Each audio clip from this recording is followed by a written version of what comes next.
I pledge allegiance to the flag of the United States of America and to the republic for which it stands, one nation, under God, indivisible, with liberty and justice for all. As you were. Call the meeting to order. We have approval of the minutes. Motion to approve the minutes from the regular meeting held on March 11th, 2025. Do I have a motion? I'll move it. Motion by Deputy Mayor Hay. Do I have a second? Second. Seconded by Trustee Kane. All those in favor? Aye. Opposed? So moved. Motion to approve the minutes from the regular meeting held on April 8th, 2025. Have a motion. So moved. Motion by Trustee Corish. Have a second? Second. Seconded by Trustee Plum. All those in favor? Aye. Aye. Opposed? So moved. Motion to approve the minutes from the special meeting held on May 2nd, 2025. Do I have a motion? I'll move it. Motion by Deputy Mayor Hay. Do I have a second? Second. Seconded by Trustee Corish. All those in favor? Aye. Opposed? So carried. It's May 2nd. Motion to approve the minutes from the special meeting held on May 2nd, 2025. Did we do that? Just did that, yeah. Yeah.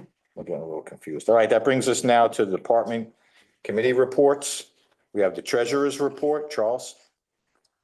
Thank you, Mayor. Good evening, trustees. As we approach the end of our fiscal year, I'm happy to report that the village's finances are sound. As I've reported throughout the year, revenue has been consistently strong, and we're anticipating that we're going to end up at least 7 or 8% above our budget, with $1 million on the revenue side.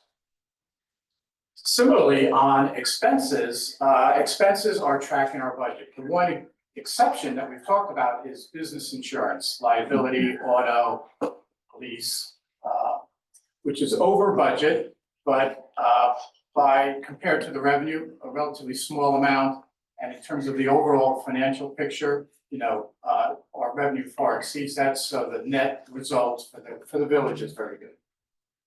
We're currently have about $9 million of unrestricted cash in the bank. We have much more in total, but a lot of it is earmarked for reserve funds, or in the case of sewer expansion, we borrowed $3 million. That's still sitting in the bank because we haven't put a shovel into the ground yet. So we're just earning interest on that money until we need to use it. But the good news is we've got $9 million of unrestricted funds going into next year, which starts on June 1st. And as you know, right away, we issue the property tax bills and we get an influx of additional cash. So overall, the village is leaving this year and entering next year in very solid financial condition. And we've set the budget for next year, we're ready to go from June 1st. There's a lot of things going on, large projects and studies, but I think we're in good shape from a financial standpoint. It's either included in the budget or we've got some excess that if things come up that we can fund those as well. Okay. Any questions for the treasurer? I do not. Motion to accept his report. I'll move it. Motion by Deputy Mayor Hay, second. Seconded by Trustee Plum. All those in favor? Aye. Opposed? So carried. Thank you, Charles. That brings us now to our department reports. And I will begin with the police department, fire department, and ambulance corps. In the month of April 2025, the Sag Harbor Village Police had 736 calls for service. We had 8 aggravated unlicensed operations. We had 13 suspended registrations. We had 3 DWIs, 10 motor vehicle accidents, 24 arrests. Again, those 3 DWI arrests and 138 uniform traffic tickets were issued.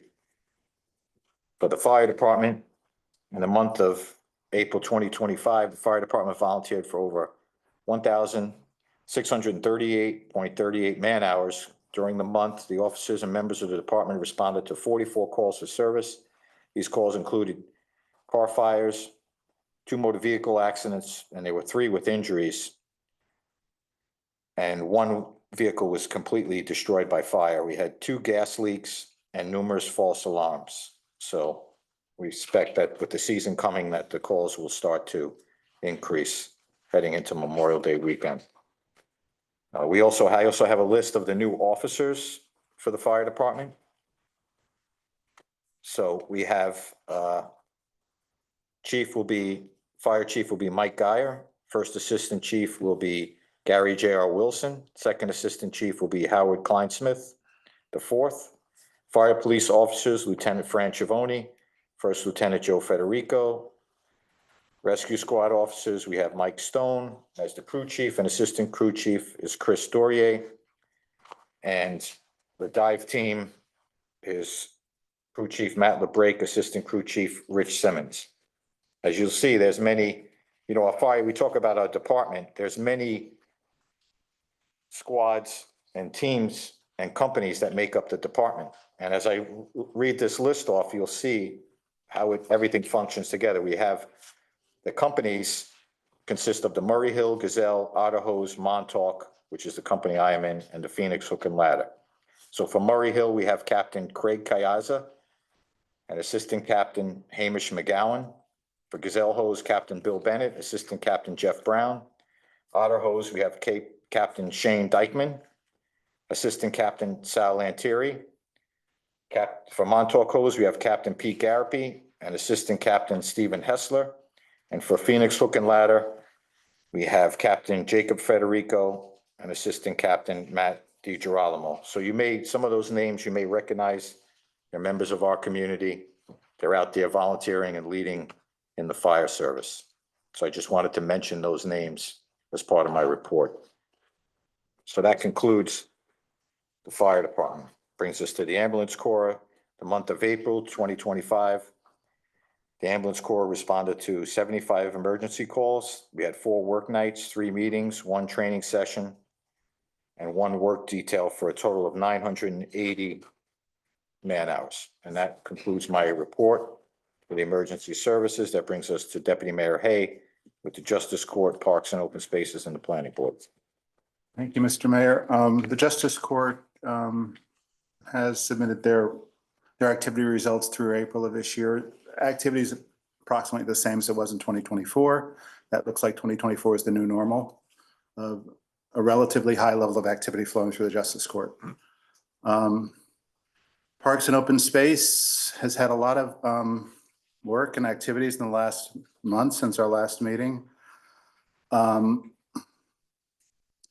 Friday, May 2nd, the team submitted a grant application for Silly Farm Park with New York State. Silly Farm has 3 owners, Suffolk County, Southampton Town, and the Village. And they've agreed to propose phase 1 of the plan, which is really clearing some of the invasive species, opening up some trails through Silly Farm Park, clearing debris and some invasive species to the entrances. They also have agreed to an intermunicipal agreement between the 3 owners as well, which was required by the grant application. Thank you, Liz, for drafting that agreement. And thank you, Trustee Kane and Drew Harvey for really driving that application process over the past month. As many of you know, and as well reported in the paper this week on Friday, Ed Hollander led an initiative to plant 500 pollinator plants in Steinbeck Park and on Windmill Beach. The weather was good for planting, not good for watching the planting, but plenty of rain and lots of great pictures actually in the Express online version that I was able to look at since I didn't attend from Mr. Coates. Thank you. So that was last Friday. In addition, we've got an update on the water access points in the village. Just as a reminder, surveys were completed for water access points in the village, public access points, and granite posts and markers are being produced. Sag Harbor seal plaques are being engraved on them. The committee, POSAC, will come before this board when those engravings are complete and the posts are complete to share with the board recommendations on where in the surveys we recommend putting the posts. And we'll also invite the neighbors of those water access points to that meeting as well to make sure everybody's aware of what we hope to do and the board can approve the installation of the posts. In addition, we've had continuing meetings on traffic issues, especially with the County Road 79 project. We've reached out now to Suffolk County legislator Ann Walker to request a meeting with her, and we will include Southampton Town to address a path forward from some unresolved jurisdictional issues as well as traffic flow issues that we want to discuss with them. Okay. And once that meeting is set up, we'll let you know about it, about the timing of it, when her availability is, as well as we should receive a final report from LKMA that summarizes all of the issues that were discovered, as well as feasibility of a roundabout for that location, the intersection, as well as other recommendations. I think that's quite a bit was done. And by the way, the committee members are fantastic. Ed Hollander, of course, Trustee Kane, Drew Harvey, John Shaka, Chief Drake, Rory McAvoy, and Rachel D. And they all do a tremendous amount of work, all driving different initiatives simultaneously all the time. That's all for my report, Mayor. Much appreciated. Thank you. So that brings us now to Trustee Corish for the Sewer Department, Village Grants, and the ZBA. Okay, we'll start with village grants. I'd like to echo Deputy Mayor's words of the amount of effort Trustee Kane put in getting this application involved. Having done a lot of these, this was one of the more complicated ones. We had 3 different municipalities that had to come together to get the plant in. It was done in record time. I will admit, I didn't think they were going to do it. They did it, and they did it really well. So I think a really big hand to everybody involved, including Jen Messier. And Jen, I was gonna say. Yeah, Jen is fantastic. Jen does a great job. She really does pull all this together. Her knowledge base allows us to do far more than we could ever manage alone. So thank you both very much, and everybody else, and Drew Harvey on the committee. And the only thing I would say, just for everyone to understand, that property was acquired by the 3 entities in 2000. So here we are in 2025. It's taken 25 years to get this intermunicipal agreement agreed to. So And just what we're talking about, that is Suffolk County owns 50%. yes, The town of Southampton owns 25, and the village owns 25. But we manage it. Yes. We Yeah. will be responsible. Our DPW will do, we'll wait to hear if we actually are awarded any grant money. And then if not, then we'll figure out funding other ways. But our DPW will be responsible for doing the annual maintenance on that. Okay, thanks again. We were awarded a grant and was being approved by the East Hampton Town Board for $31,900, which we had applied for some time ago for engineering work to connect the schools to the sewage treatment plant. So that's part of this ongoing the project of expanding the sewer service areas. And to that point, I had a question. I've been out of town. Do we have a contract back from LKMA for the engineering oversight? Do we I know? definitely gave feedback, but I don't know if they Okay. got back to me. As far as I know, that we got it back. We got We back. did. Yep. So we haven't spoken about this for a while because we were working behind the scenes. As soon as that contract's in place, which I think it is now, we'll start to organize meetings for the residents of both KNL so we can explain what the process is going to be and what the timeline is going to be. But it was very important to have that contract in place because LKMA are going to be a really big part of managing this project on behalf of the village. So we can expect to hear more about that. I think it'll percolate between now and the meeting in June, and we'll be able to between now and then have some real announcements. So I'm looking forward to that because we really want to start digging holes in September as soon as the summer season is behind us. So that is the end of my grants. We'll also be in July, we'll be going back to New York State for the CFA application. We had an application in last year for just over 5 million for continuing this sewer service area expansion heading south into phase 2A. We came very close to getting it. So we had a meeting back then with New York State. We found out where our deficiencies were. And so we are going to resubmit that grant, and hopefully we'll have more success with that this year. That brings me, that's the end of my grants. We talk about the sewage treatment plant. The report for this month, the total gallons was 1.542 million gallons. 21,800 gallons of sludge was removed. DMO reports were 5525. Suffolk County DHS inspection, the next inspection is 5/13, which was today. So I guess I haven't seen the results of that, but that took place today. And as always, the New York State DEC inspection is open. We had no complaints for the month. We're running well. We're operating on 2 of the 5 basins. And the really good news of the month is all the grease traps are inspected with no failures. Great. So I think it's taken a That's long great. time to be able to announce that, and I'm delighted.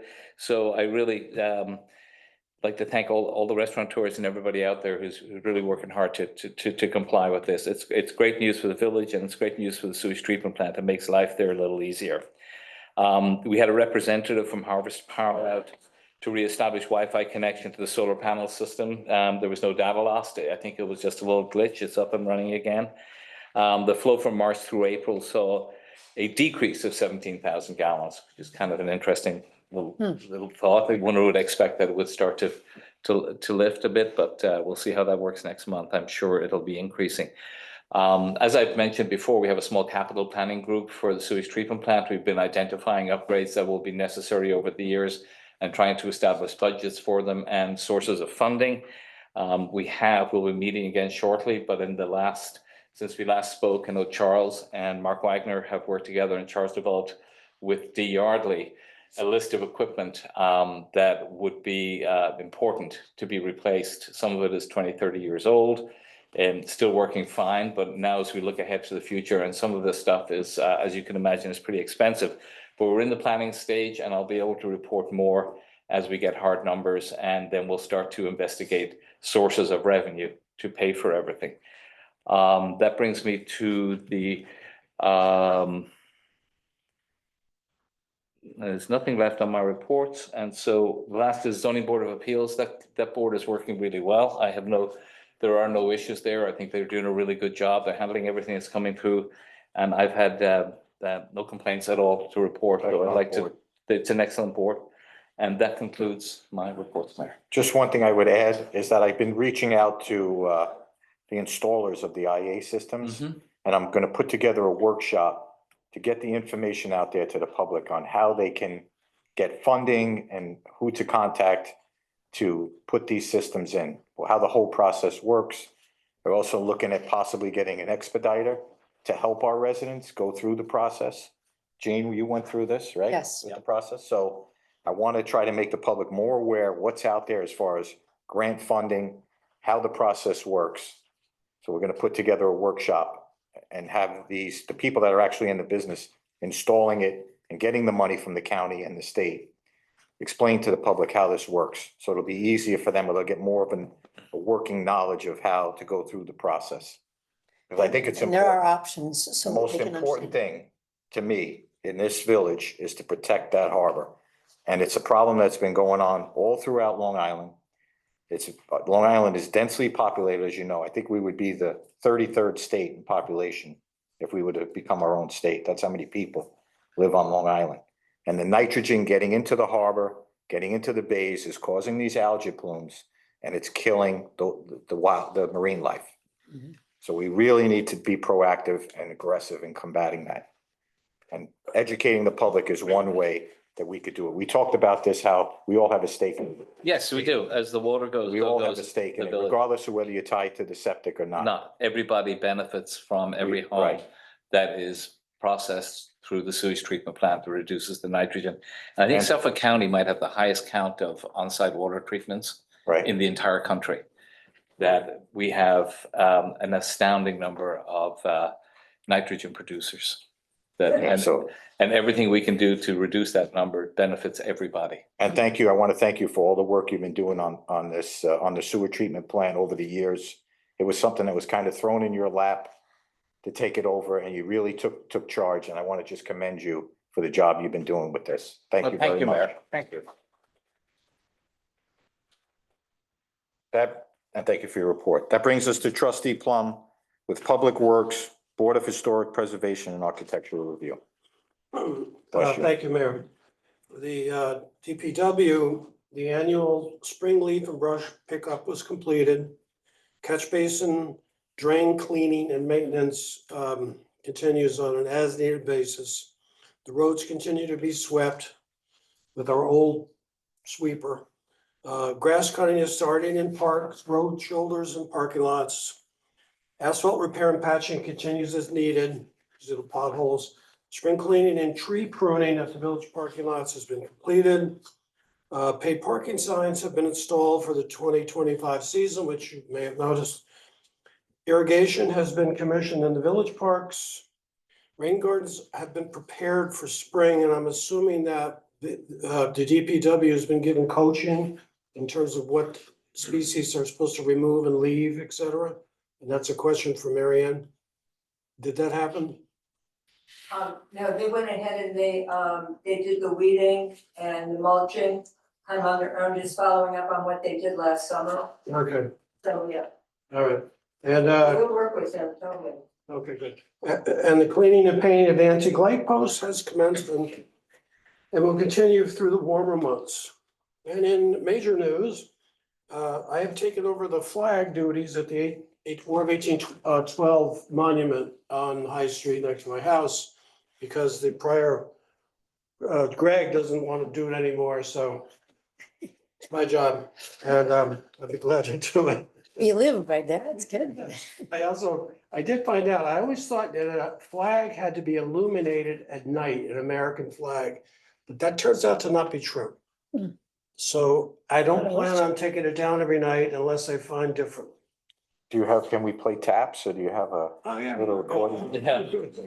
I mean, they mow and they maintain the little grass there. Just remember, you raise it quickly and you just lower it slowly. I'm just worried about how am I supposed to know when it's supposed to be half mast? Do I get some? So just follow whatever the village does. Okay. That's it. Thank you. And then for the EAC, Environmental Action Committee, Southampton Town is collecting food scraps at all the transfer stations. Food scraps will continue to be collected at the farmer's market starting May 17th.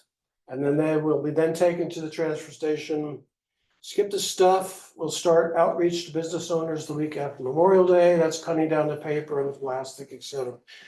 And the tree committee is working on an updated brochure. I will have it ready early summer. And that's the end of my report. Oh, and the ARB is moving along. I do have said in the last couple of meetings that I believe we're gonna see, some people are their terms are up, so There'll be changes on the board there'll for be sure. changes on that board. All right, and that's my report. Thank you. Thank you. Thank you, trustee Plum. That brings us to trustee Kane with the building department, harbors and docks, and the harbor committee. Thank you, Mayor. So I'll start with the docks. We had 2 new dock ladders that were added to the transient dock. The interior dock master's office at the transient dock was painted. And we're ready for the season. As you start to see, boats have begun to come into the water. We're not fully full yet, but as you should know, is the reservations have been very strong. And the transient docks are booked pretty much for all the weekends during the summer. There is the Viking fishing fleet vessel, which is the Viking Starlight. They begin to do charters on Long Wharf again this year. And that really is just, it went from May 1st, it'll just go to the 20th. And this is the 3rd year of them coming, and they do a nice job. So just in case someone's seen it, so you all understand that. The pump out boats, one has started in the water and the other one is ready. There were 4 marine patrols that were conducted this past month. One was at the request of Southampton Town, which was done on April 19th. So Harbor Master Bory and Durier responded and worked with that team. There was also a distress call for a kite boarder in Noyak. The individual was assisted initially by a private boat, and then our harbor masters got there along with Sag Harbor Fire Department and ambulance responded. So we continue to be there. Also wanted to let you know that Harbor Master Pupo had given boating classes at Sag Harbor in the fire department on April 27th. 24 people attended, and there will be another class on May 31st. Just for everyone to know, New York State has put out a new ruling for this year that everyone has to have an updated and in their hand boating license. So if they do not have that, they need to take this class. So that's what we are working on, hosting these classes. So just so everyone is aware, in case you weren't aware, make sure you have it. So just, that's a new update. And then I did want to mention that the regional emergency medical services for the county had a recognition this past Saturday for the work of Harbor Master Borean Dorier.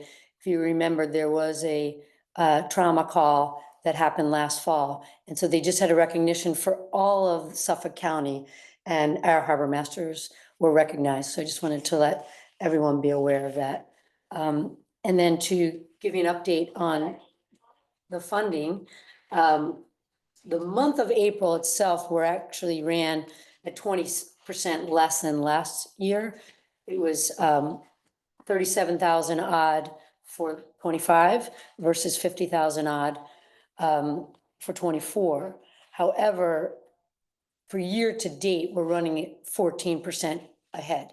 So you can have a month that's off here or there, but just so that everyone is aware. Right now, our total is 1,599,000 odd versus it was just under 1,400,000 at for year to date.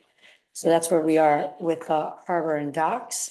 And then the building department, we're running about 17% ahead of last year.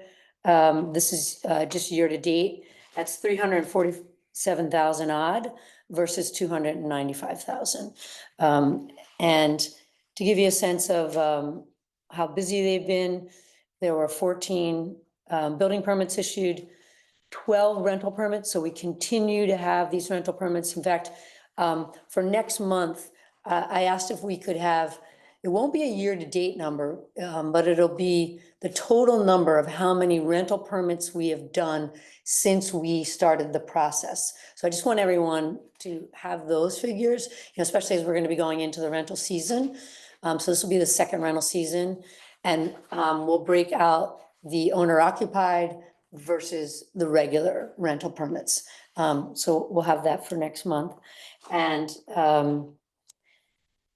the other thing, I think people, like to see where we are on tree removal inspections. There were 4 this past month.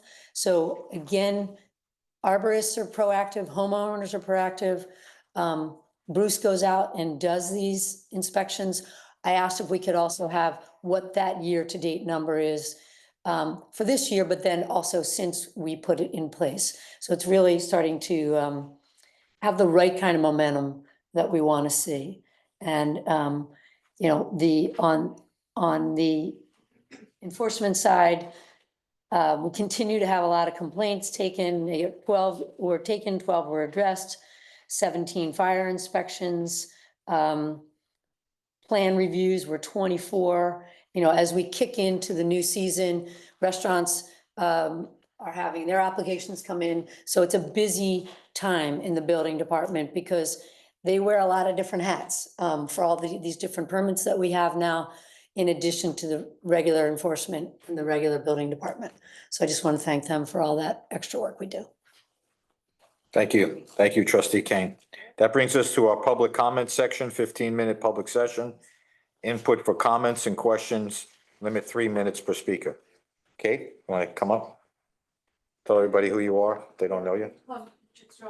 I didn't get it, Mr. Hay.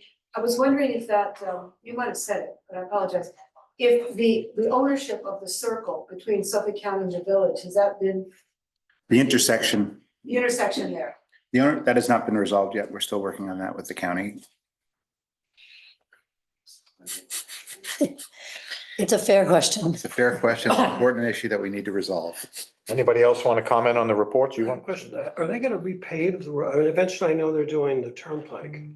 But are they gonna repave like Germain and where they torn up the road to put the power line? Their project ends on on the intersection of Jermaine and Brickkill, that would be responsibility of, I think Diaz negotiated that. Yeah, we with- negotiated that. I Yeah. sat down in a meeting with Fred That's the Deal. utility. Yeah, And any road in the village that they disturbed is gonna be, Curb. yeah, curb to curb. that's great. Any questions? Anthony, come up, tell everybody who you are, where you live. Anthony Vermigod, 68 Union Street. This is just a public works comment about replenishing street markings. The divider markings on Union Street, they're already almost completely faded away. And just as the busy season's starting, we're getting, seeing people driving down the middle of the street because they have no clue that it's a two-way street. So we'd just like to ask that gets prioritized, getting those markings rejuvenated. And also, I think I brought this up before, but I would really love to see a dashed line going all the way down the entire length of Union Street, just to further emphasize to people that it's a two-way street. Thank you. So at the special meeting that we had, I had brought up the topic of traffic and enforcement and the fact that we should have one of our engineers do a traffic study on possibly just to see what we could do to stop these vehicles from cutting across Union Street, Sage Street. Maybe we make them one way. I don't know what the answer is. Have a professional look at it and see what the impact would be or how we could prevent that. That we also found out, I looked through the code and the laws, there are certain streets in this village that trucks are not allowed to go down. Yeah, well, Union Street And is one of them. that needs to, so I'm gonna sit down with the chief and we're gonna come up with some type of a plan of enforcement to see how we can prevent this from happening. Might be some signage that we have to put up in order to enforce it, but it's something that I'm really committed to fixing because it's just getting worse and worse and the residents, especially somebody like you or anybody who lives on Union Street, you have all this traffic cutting across during rush hour, and it's not fair to us. They need to stay on the main highway. And it's the tractor trailers, and just a few days ago, I observed a car carrier basically trying to make that turn onto Union Street. It happens. mean, I live on- luckily, Following his he had common GPS. sense to not do it, but he'd probably back traffic up for about 15 minutes just trying to get back Yeah. out onto Division Street. I live on Hempstead Street. It's become Yeah. a cut through. Anthony, I have a question, just in your experience, is there more traffic in the afternoon that way than there is in the morning? The worst traffic is probably that I've observed, at least most of the time, is going eastbound in the morning. Okay. It's probably not as bad for whatever reason. It doesn't seem to be as bad going westbound in the afternoon. Oh, Although in the summertime, that kind of changes a bit, and then it gets worse going westbound in the afternoon. And I'd say Harrison gets the westbound Mm. later in the day. So instead of coming all the way there, they come this way. Yeah, I mean, That's what I've who seen. knows what people's logic is going. But we need through, to take a yeah. look at it. But when they do Union past you going east, west, do they then turn up Main Street and go that way, or do they go through the village and? Well, Oh, right. I mean, I think they're mostly making rights onto, when they're going eastbound, they're making rights onto Division Street. And thankfully, most people have the common sense to not try to make that left turn, but, even one person trying to make that one left turn onto 114 there Yeah. will back traffic up for. I'm talking about going the other way, when they're going west. Because I'm at the other end of the street. Sometimes I usually try to see it, follow but them. And no left turn there. My That could be the observations, answer. it's usually been them making the left That might be to it. go south. People going straight Thank you, across. Anthony. Thanks, Thank you. Anthony. Anybody else? Okay, that brings us to introduction. We have 3 local laws that we're going to be introducing. The first one is a resolution to schedule a public hearing on Tuesday, June 10th, 2025, to consider a local law to amend Sag Harbor Village Code, Chapter 235, Streets and Sidewalks, 235-8, displaying goods and wares to allow for the limited display of goods and wares on village sidewalks. And this was something I approached council about. As you know, as you see in the village, we have little signs and little displays out in front. What'll happen from time to time is somebody will complain, code enforcement has to go out, everybody has to put their stuff back inside, and then it slowly creeps out again. Somebody complains. To me, it I like to see the village look alive, I like to see these little displays. I don't have a problem with it. And I asked council to look at other laws, other municipalities, how they handle this. And we decided to change it to make it allowable. All somebody would have to do is go to the building department and get a permit for it. Right. So it'd be a simple act through the building It department would be permitted in the VB zoning district and and the the OD. office district. Oh, because there are some businesses in there also. Right, and it's for retail. Right, so I need a motion to schedule a public hearing. I'll move for that. I'll move it. Motion Second. by trustee Corr, seconded by trustee Kane. All those in favor? Aye. Opposed? So the hearing is scheduled. This would be different from, I mean, right now, if there's real signage, they have to go to the ARB Yeah, for real signage. So we have to differentiate between these A-frames or, right. And I would say that let No. Bruce lose his, It's not. It's not signage. Signage still has to go to get a certificate. Right. that's what I mean. That's what I mean. We're Yeah. differentiating between the two. Putting out a little 'Cause we table have of to. T-shirts or Right. little hanging rails, yeah. so the next one is resolution to schedule a public hearing on Tuesday, June 10th, 2025, again, to consider a local law to amend Village Code, Chapter 55, video conferencing to include the required access to public records code provisions pursuant to FOIL. This is required by Public Officers Law Section 87. It was required for some time. It's really just codifying the FOIL requirements under the law Okay, and access to records. so I need a motion to schedule a hearing. So Motion by trustee Plum, a second, Second. seconded by deputy mayor Hay. All those in favor? Aye. Opposed? The hearing is scheduled. Resolution to schedule a public hearing on Tuesday, June 10th, 2025, to consider a local law amending Village Code 265-41, parking prohibited during all hours to prohibit parking on the south side of Grant Street. Now, any residents that know this, a lot of the students or people have been parking on both sides of that street, which makes it very difficult for an emergency vehicle or a bigger vehicle to get down that street. So what we're gonna do now is prohibit the parking on the south side, which is where the mailbox and most of the driveways are on that street. So I need a motion to schedule the hearing. I'll move it. Motion by deputy mayor Hay, second, Second. seconded by trustee Kane. All those in favor? Aye. Opposed? The hearing is scheduled. That brings us now to the public hearing portion.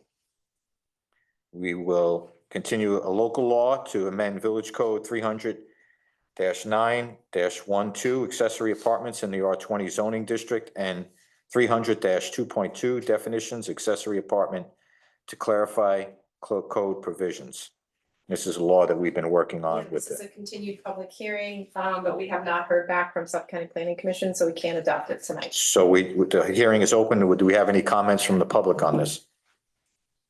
Anybody on Zoom? Okay, so we'll have to table it until next month. That brings us to local law amending Village Code 265-41, parking prohibited during all hours to prohibit the parking on the south side of Glover Street. Again, similar situation to Grant Street. There's been a lot of work going on there, trucks and cars parking on both sides, very dangerous for emergency vehicles and two-way traffic that goes down that road. So the public hearing is open. Do we have any comments from the public? Do I have a motion to close the public hearing? So moved. Second, Second. I have a motion to adopt. We need to vote on that. To close the public hearing? Oh, yeah. All those in favor of, thank you. Aye. Thank you, Abe. Aye. Opposed? The hearing is closed. Do I have a motion to adopt? I'll move it. Motion by deputy mayor Hay, second, Second. seconded by trustee Kane. All those in favor? Aye. when would this take effect immediately? As soon as it's I ready. think we have to take it has to be approved by the county, right? Well, no, it's from when we get it back from the Secretary of State. Alright. Gets filed. It takes about, I guess, 20 days, I don't know, And when we put signs up after. after Yeah. that, After, yeah, that's when it's enacted. okay, But T will be ordering the signs. yeah, All right, so we have a motion to adopt, a first and a second. All those in favor? aye. Aye. Opposed? The law is adopted. That brings us now to discussion items. We have Brad Peterson. And I believe the topic is eelgrass, right? It says Dr. Eelgrass here. Are you Dr. Eelgrass? Yes. Okay. Hearing all of your important work, I appreciate the time you're giving me right now. I want to talk to you a little bit about the importance of eelgrass. You should have some handouts in front of you. And I'd like you to just turn the page, and you see the one where you see the, the Right. barn there, right? I'd like you to just look at that picture for just a second and kind of put yourself in that picture. You kind of hear the birds, you see the butterflies flying around, you might see the Right. deer on the edge of that grass bed. Do you not have one? Because I Yeah, no, have it's in some. here. It's this one? It's Yeah, under. here you go. What's that? You should have a page look like this to begin with. Starts with this. Yeah. Yeah. Yeah, I do. Hey, nice. All right, the turn to the first page, where you got the map. And I just want you to kind of look at that picture and think about what you hear and what you see. The turkeys, the deer, right? And now turn to the next page. And imagine how that system has changed with the loss of all of that grass that was there, right? And that same thing is happening here in the Peconic. It's just that we don't see it, what's going on. If you turn the page, most people don't really care about grass, right, that's there, but what they do care about is fish. And just like those deer and turkey run into the woods, these grasses are where the small juvenile fish are gonna go and grow up, and where the large fish are gonna come to find food, right? And so that's why these are important to us. That next picture, I thought it was a presentation. That's actually your grass right there. That's a little juvenile black sea bass swimming around in the grass of. That's in Sag Harbor? Yep, in And Sag is Harbor. that the eelgrass plantings that we've done with Cornell Cooperative? It is right outside your arm. I think it was a natural grass bed. Okay. They may have been reinforced by Cornell. They've been doing that. And the next picture I have there for you, it's just to talk to you about this loss, right? Which it's one of the Cornell pictures. They talk about where the grass was and where it's been lost since then. Now, what's hard to see in the next picture that's there is these two lines. And the point of the two lines is that the yellow line is there was nothing east or west of that line since 2004. And then the next line, which goes right next to your water, is where there's no grass east of you or west of you in the Peconic Bay. So you guys are kind of like on the edge of where that grass is. What's happened with the, there we go. We lost the presentation on the screen for a minute. Ooh. We didn't see any yellow. That's really great. Okay, I'm going to the next slide. That's the one where the two lines were. The next slide. Okay, so there's that line, and that's the grass that we had in 2014. Now, one thing that just happened this year, to go to the next slide, is that we just had a new digital aerials flown for the Peconic, which is great. And that what I'm trying to show you is that plane is a fancy plane that takes the photographs. And then they sent all of those photographs over to the URI, and the guy did his magic to find out where there was grass. But you don't really know if it's grass because it's any kind of plant you can see. So then the picture down below with in the boat is we basically go to where all those little circles are where they think there's grass, and we tow a video camera to say, was it grass, is it kelp, is it seaweed, what is it? So we can ground truth that. But we're very excited that we now have a high quality set of data for where eelgrass is currently in the Peconic. And if you turn your next slide, you might ask, well, what happened since the last image, right? And so what you see is that since the last time in 2017, we've lost a little bit more grass. So we've continued to lose grass, which causes us to think about, well, how do we understand what's going on with the grass? How do we understand what's causing the changes? So Peconic Estuary Program Partnership, hired an outside independent person. This guy is named John Lubchek from the University of Maryland. And he came to basically work with Cornell and us to think about how could we get the most important data out of the grass to understand what's going on. And so he basically came and talked to us about what they call the seagrass net. Next slide. So he's identified these 7 locations where we want to establish permanent sites monitoring on a certain way. And you'll see that one of those, right, is your Sag Harbor bed. So next slide, please. Sag Harbor site, the PP will begin monitoring this first site. So Sag Harbor is going to be the first one, and it's going to be put into the water this year, and we'll begin doing this new monitoring in this particular site, and we will grow to all the other ones in the coming years. I just want to, next slide, please. So what are we going to do, and how is it different than what's been done before? So Seagrass Net is a worldwide, I think there's like 370 different places that do this. They put out 3 permanent transects, and the idea is the transects are at different depths. Okay, so this is all based on kind of the light regime, and you go back to the same transects every year and you measure a bunch of stuff. So it's adding more things than what we had been looking at in the past to give us more insight into what's going on. Next slide, please. This is just telling you like it's important. Next one. So let's talk about your grass, right? So what did we learn from the aerial photography this last year? Next slide.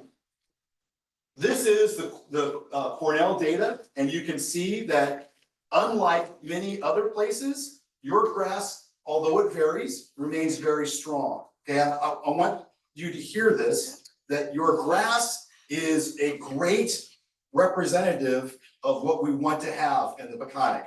That's not true everywhere, okay? Could you tell us where this is, where the water is, where it is actually, what beach is that? That's Sag Harbor. Yeah, that's, this, right there is your, Hey, speak, where? It is just in the middle, right side. you know where the big rock is?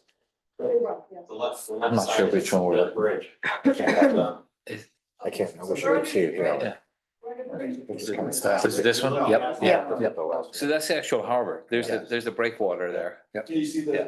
Yeah, you can see the breakwater. Well, Yeah, and the bridge.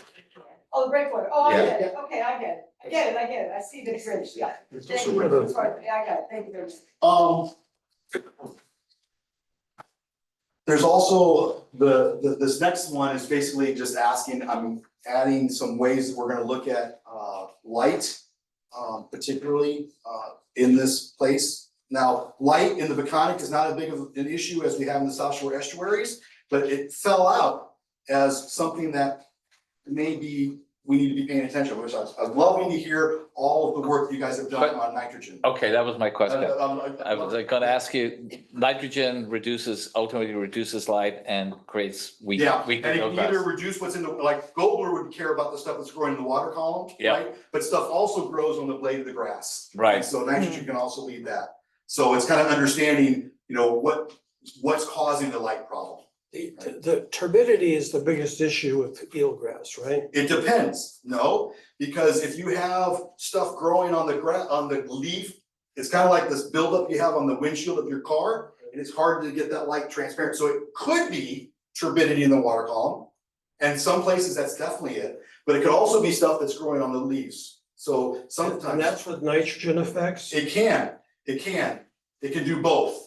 Can it affect the root system of the eelgrass? So Let's, yeah, why don't you finish the presentation? Sorry, I beg your pardon. And then, Yeah. and then we'll get Yeah. to ask questions, I want to just leave you with, because I got questions on. I know that hold it back. you guys are working on what you want to do with the harbor and adding some more moorings. We have, are you gonna say anything? First of all, hold on. We're not adding any more moorings. Well, no, I'm sorry. I wanted to talk about the potential of use. Yeah, sorry. Hi, hi, Jean. How are you? I'm Welcome. Chris Novak. I'm the executive director of the Peconic Estuary Program. Right. And one of the reasons that we've been funding this work in the Peconics is to establish these important areas. And we have funding set aside that we'd like to use at this site to provide the village with buoys to mark out where these beds are so boaters know, as well as signage with a QR code maybe, so when you go out, you know, you'll know the coordinates of where they are. We also have funding for conservation moorings to use. And that's, I think, where we were going, right? Just increased boat usage, potentially changing, where people put moorings. We are advocates for all water users. But that we have conservation moorings, that we like to start seeing how they work compared to your traditional mooring in these conditions. As Dr. Peterson said, after all of this background work that he and others have done with us, we really want to start with this site in Sag Harbor, and really set it up to lead us into the next 10 years of looking at all of these interactions. And just as a side note, as you're trying to increase people doing your IA systems, I have just put a person in place who, because of this fieldgrass, will be doing outreach and education directly in this area to get people to increase IA systems, and I will have her reach out to your office rather than you expend that money. We're already doing that, and we can work together on that. That Fantastic. helps. As far as the moorings go, are you referring to the kind that float rather than chain that drags on the Correct. bottom? And we looked, when we discussed the moorings, if you remember, I Yeah. brought that up, that I wanted any new moorings to be that type of system. Right. And that, which I was told, they've had eelgrass grow right over the moorings.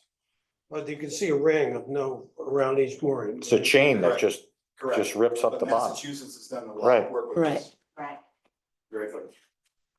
All right, thank you. We appreciate your time. Thank you very much. And I look you. forward to Thanks for working with coming. you. Yeah. Yeah, I'll Please. follow up with your office. And my only question to you was gonna be, the work that the Cornell Cooperative has done, back to the base, are you working in conjunction with them and sharing all of this data? Absolutely. Okay, that's all I wanted to know.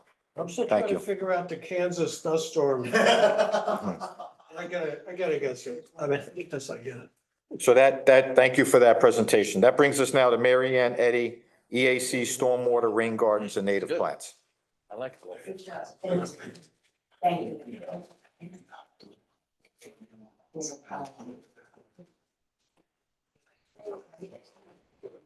Marion Eddy, 96 Hampton Street. I'm a member of the Environmental Advisory Committee and the Harbor Committee as well. I'm really hoping that most of this is reviewed, but I'm going to go through some of the basics on stormwater, rain gardens, and native plants. So why would you bother to put in a rain garden? What does a rain garden do? And I think it just dovetails perfectly on what Brad and Joyce have been talking about. Stormwater is a big source of nitrogen in our bays and coves, water. It just flushes it all into the bay and the cove. So stormwater, when it hits a rain garden, is really attenuated, it's mitigated because the pathogens and the nitrogen is stopped before it reaches the bays and coves. It can also, rain gardens can also like denigrate the heavy metals and the pathogens that are in the stormwater. They can offer a friendly environment for pollinators. These are very valuable village assets, and I'm not convinced that we've done a great job of taking care of them. And I'd like to sort of see us turn around a little bit on that. So this is an example. This is the data. This is like what to show you what is possible with rain gardens. This was done like 20 years ago in Minnesota. Minnesota, you know, land of 10,000 lakes. It was a little town. It had like a beautiful little lake. A lot of stormwater that was running pell-mell down into the lake, causing a problem. So they took a measurement on two different sites were very similar in slope and position in terms of the lake. And they measured, you can see the red line, you can see the blue line. Those are two very similar locations there above the lake. And that's just quantitative, how much stormwater was reaching the lake. And then a year later, after they put the rain gardens in the site that's represented by the red line, you can see that after there was like almost 3/4 of an inch of rain, that the rain garden represented by that red line is really cut down on the amount of stormwater that reaches the lake. Whereas the blue line, it's the same kind of thing that we had the year before. So bringing it back to us, this is Sag Harbor. These are our rain gardens at Havens Beach. And on May 9th, we had 1.5 inches of rain. Pretty decent sized rain for us. So the picture on the left That's the rain garden that you probably think of when you think of the rain gardens at Havens Beach. You're driving in straight towards the beach, down past the little shed, and there's that big rain garden. This was 12 hours after that 1.5 inches of rain, and you can see it's pretty well full of water. You can see, do you remember like when you'd go down there, there'd be that gigantic puddle on the road? Well, that puddle is pretty much diminished now, and it's centered on a trench drain that cuts across there. The road is graded so that the water runs into a trench drain, and the trench drain takes that water and puts it into that rain garden. And then the newbie over here, on the right of the page, but it's on the left on Havens Beach, is outside the road going towards the beach. And it's not a success right now in terms of plantings, but we're gonna work with that. Is Joyce still here? Yes, she I'm is. still here. She is the funder for that, and we're working on spending the remaining money to like, beef up the plantings there. But you can see, just in terms of like gathering the stormwater, it's full. So that was 12 hours after that big rain, and this is 36 hours after the big rain. And you can still see there's a little bit of water in that rain garden on the left, the one that you see coming in, but the road is dry. And if you look at the new rain garden, you can see that there's still a sizable puddle down there towards the beach, but a lot of it has sunk into the ground. And then going back, this was like 3.5 hours after the end of that rainstorm, and both of them are dry. So people go, sometimes people will say, well, you know, you're gonna do these rain gardens, all you're doing is giving a home to all the mosquitoes. And there's actually science that says that that's not quite the case, because mosquitoes lay eggs, the eggs became larvae, and they're commonly known as wigglers. Who knew? I didn't know that. Typically, they remain in the water as larvae for 4 to 14 days. And these larvae cannot survive long outside of water. If there's a water source dries up before the larvae become pupae, they die, they're finished. So after transformation into the pupae, they remain again in the water for an additional 1 to 2 days before emerging as adult mosquitoes. So you can see these rain gardens. The point is that the rain gardens drain and empty out before these mosquitoes would ever lay eggs, have become larvae and become pupae. So that is not something that should be a concern. The other question that people ask all the time is, why native plants? What's the big deal about native plants? And the definition of a native plant, or at least one definition, is some plant species that's been here forever, that's occurred naturally. It didn't come from China, it didn't come from Latin America, it's something that's been here. They act as keystone plants, and they provide a healthy environment for other plants, insects, animals. They usually require less water and they require less fertilizer than non-natives to grow in this environment. And the other thing that's really great about them is they prevent soil erosion and they filter stormwater runoff, benefiting our aquifer. And you go, so why do they do that? So here's a little picture. So this is on the left side of the picture, our non-natives, and on the right side are the native plants. So here you got on the left side, you have like a big blackberry bush, and you see it's got kind of a dinky little for the size of the bush, size of the roots. And if you go all the way to where the middle of the dividing, you see like turf grass. Our turf grass only has grass roots that go down about 2 to 3 inches. Almost no root there at all. But on native plants, and here's the black-eyed Susan that we're all familiar with, those roots can go down like almost 6 feet. So they're very solid. Those plants are really anchored in there. And what happens is that every winter, about 1/3 of that root structure dies.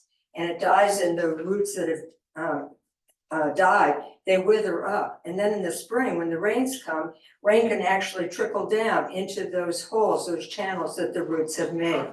So they're really good for flooding. And you can imagine if you have a root system like that, it's going to hold onto the soil. So it's really good for erosion. This is just a picture, pollinator plants, rain garden plants. There's a big commingling there. A lot of things that are pollinators are also great for rain gardens. And so now the focus here is on Marine Park. that's why I'm really here. All this was just background. So Marine Park was one of the 3 locations that we established, rain gardens. One is Havens Beach, one surviving rain garden on Amherst, and then there's Marine Park.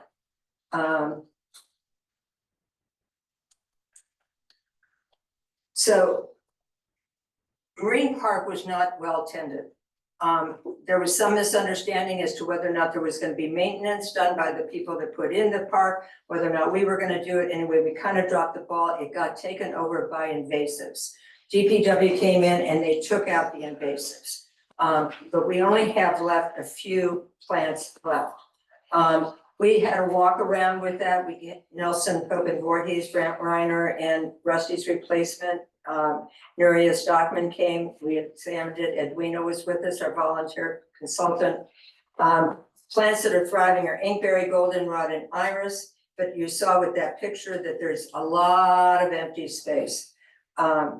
So what they recommended was that we remove those granite blocks, those Belgian blocks that keep the water out of the garden. Every 15 feet, we pull out 1 or 2 of them and let the water flow into the rain garden. We could even think about and ask DPW, we might even try pivoting them so the water comes there and bounces into the rain garden.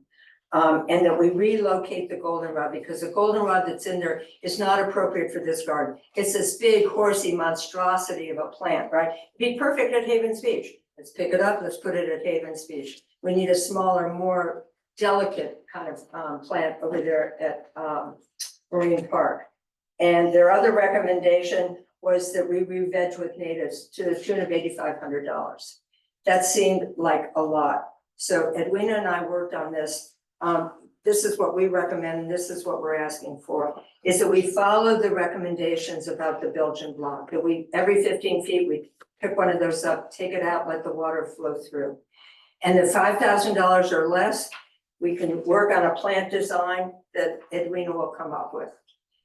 We'd like to plant before the end of June. We will coordinate with DPW. We will work with volunteers. And then this is my thought. It's like, you know, I heard Charles talk about, you know, revenues are up, expenses are kind of up, they're not as much. So there's like some little, you know, war chest there perhaps. I don't think it's a lot to ask, but if you think it's a lot to ask, one thing I'd like you to think about is that ancient old 10 or 12 or 14-year-old solar array that we have on the firehouse on Columbia Street. That puts in about $2,000 into the village coffers every year.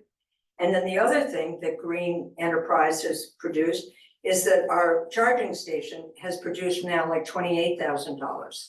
Not big dollars, but enough to cover us revegetating Marine Park and make it a truly productive rain garden.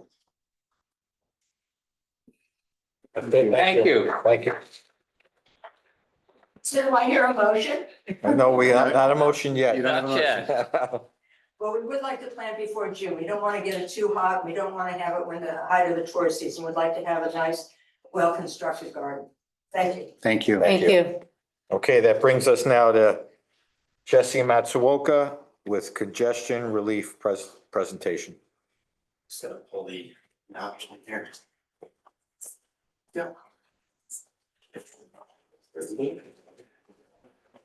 Good evening, Mayor and Trustees. I'm Jesse Matsuoka, 21 Mount Misery Drive.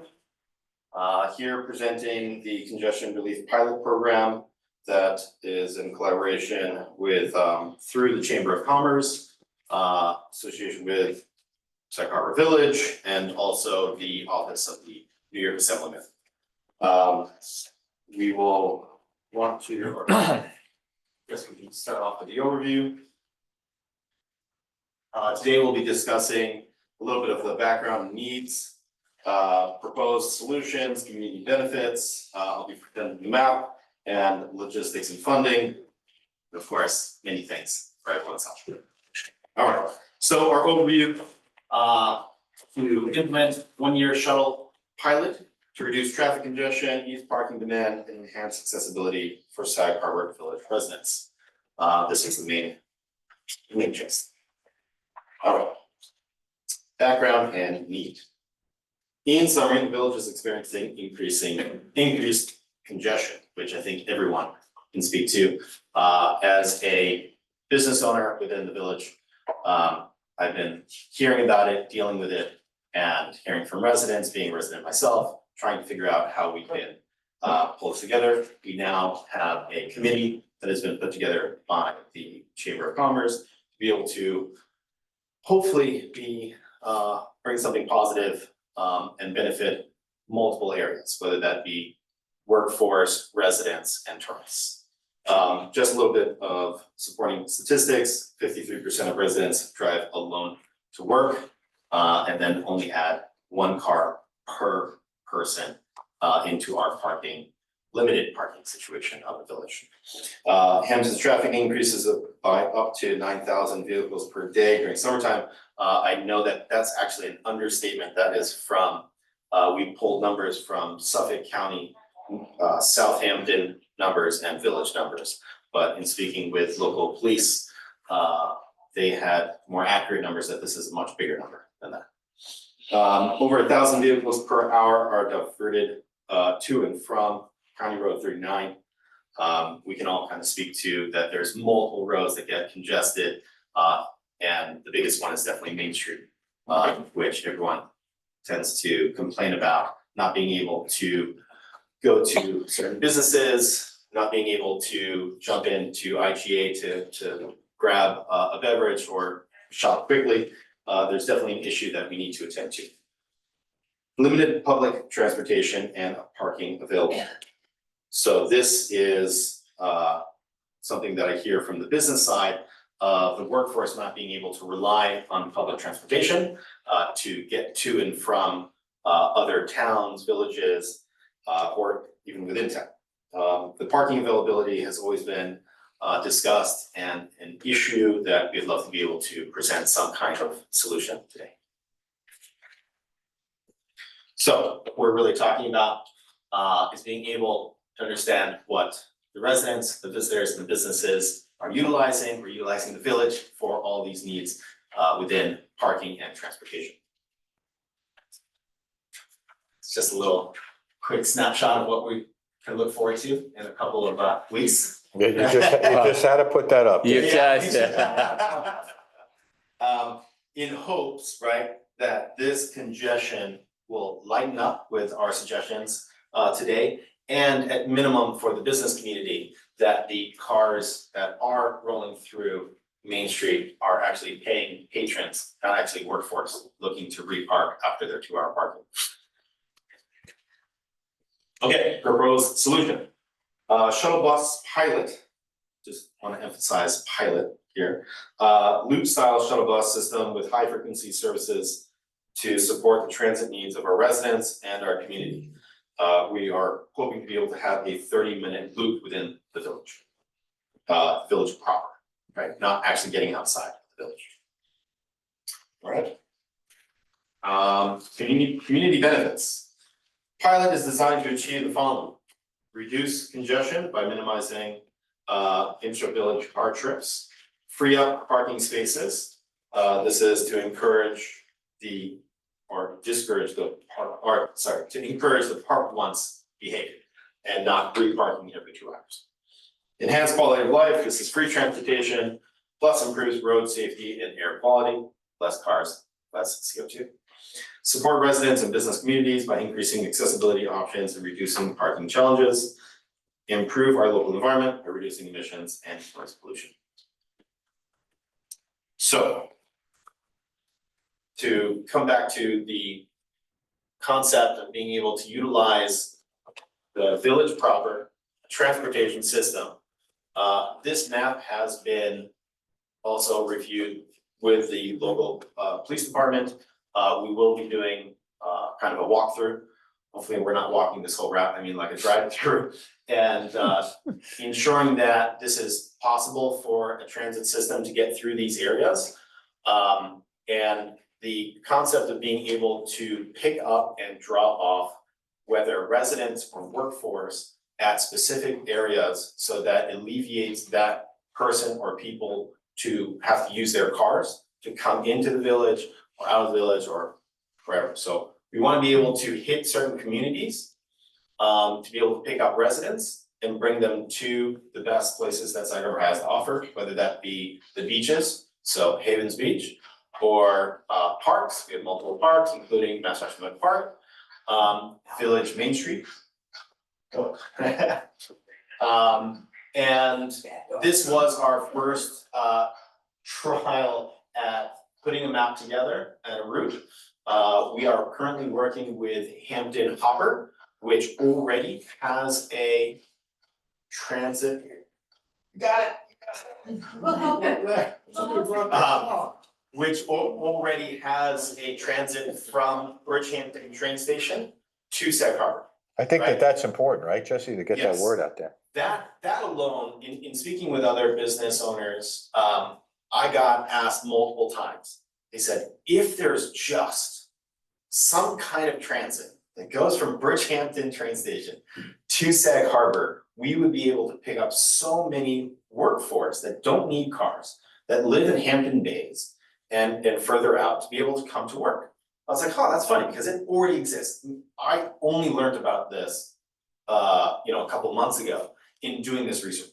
Can I ask you a question about that though? Yes. Because I occasionally have to pick up my daughter from the city, from college and stuff. I never see that bus, ever. I mean, is it something that Now you see have it to, everywhere, now that I'm, but is I it know. something that you have to go to an app and say that pick me up here and? so the Hampton Hopper has a specific schedule, and they have an app that has the schedule listed of where the pickups are and what time the pickups will be happening. It really follows the LIRR schedule, and will pick up a couple minutes after that drop off, as long as that's on time. And then bring them into certain areas. So Southampton Town technically right now funds the bus system for Southampton and Bridgehampton that brings people into Sag Harbor, and it brings people to Pearson, brings people to certain businesses like the hospital. Actually, the hospital helps pay for some of additional routes to the hospital, so it helps with the workforce for the hospital in Southampton. And additionally, East Hampton Town pays for additional buses or transits to add on for their Montauk service. So they have one bus that is paid by the town, and they pay an additional on top of that just for between Montauk and East Hampton Town. So in the same way of how East Hampton Town was thinking about adding on for the peak season, we wanted to be able to do that for Sag Harbor Village. So utilizing the existing transit that's already happening, adding on a couple of stops wouldn't be that much more money, in the way that the operator of Hampton Hopper had suggested. And then adding on one full-time transit bus that would be doing this loop through the town during certain times of the day. Quick question. Yes. I can't make out from the map here. Does that loop include the school parking lots that we're discussing, which would be Germain and Montauk Avenue? Yeah, it's supposed to be coming down to the back of the school, which I think Because that's Germain. Okay, so these so are the two it lots. goes down Harrison, which it's supposed to come down in, well, this is again, work in progress. No, that's fine. I just Yes. wanted to mention that as you We develop will it. be, we'll be picking up and dropping off at the high school as well, right? So Okay. that's one of the workforce parking areas that would be part of this loop, yes, for sure. And then the idea of being able to circumvent circumvent as many congestion areas so that we don't add to the congestion, which is why it's on the outskirts of town and village. And then looping in around, so I can kind of verbally go over this, that if you were to start off on 114 area, it's really all the way at the end of village proper, starting from that end, going west towards the village, it would take a right down towards Hempstead? where the mayor is. Hempstead. Just gonna say, I see it. I see it. That's great. But that would help circumvent the backup all the way from what is that? 114. 114, right? So it would be able to circumvent that area and stop, and we still have to figure out where the stops would be. But if it stops in that area, that general community over there would be able to walk up a couple blocks to be able to jump on. So that's like Nineveh Beach there, or Nineveh? Yes, Yeah. Right on the so start outskirts. for that Nineveh area, and that's just a loop for the bus to turn around. Gotcha. And then starts going down in towards Havens Beach, it would make another loop in Havens Beach. So it would pick up and drop off for people wanting to go to the beach. And then loop down Bay Street, and it would do another loop at the windmill. So it would go in on the pier side and then turn around, possibly stop right at the windmill itself. And then instead of coming down Main Street, we were hoping to go Long Island Long Road. Island Avenue, right, and then you loop around to be able to achieve picking up at least the community of Redwood. So that's, we would be stopping, probably looping around at the WLNG station. Right, so then it's not going into the community so much, but at least getting close enough that people would be able to walk up. Right, so we don't want to disturb any communities, but we want to be able to pick people up if and when they would like to utilize the services. And- Can I ask, what are the hours you're thinking of doing? We are still working out the pricing from Hampton Hopper.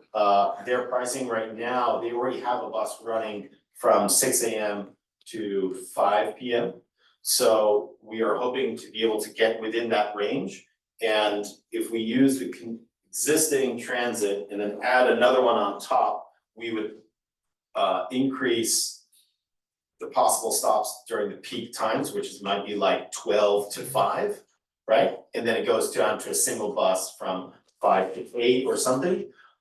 All depending on how much Hampton Hopper has offered that they would do this at cost for the pilot program to encourage really learning what can and what works and what needs additional work, right? What are the challenges? How big is the hopper? How many seats? They have multiple different size buses, but they range from like 16 to 24. Okay.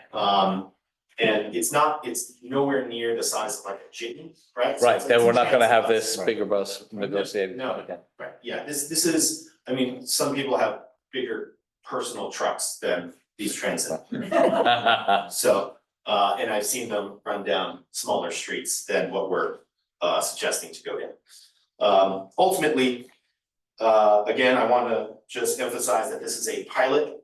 We would love to be able to trial this. We wanna be able to hear all the comments, good and, let's not say bad, let's say Not so good. not so good, right? Constructive criticism. Constructive Yes. criticism, Yes, exactly. we'd like to take that on.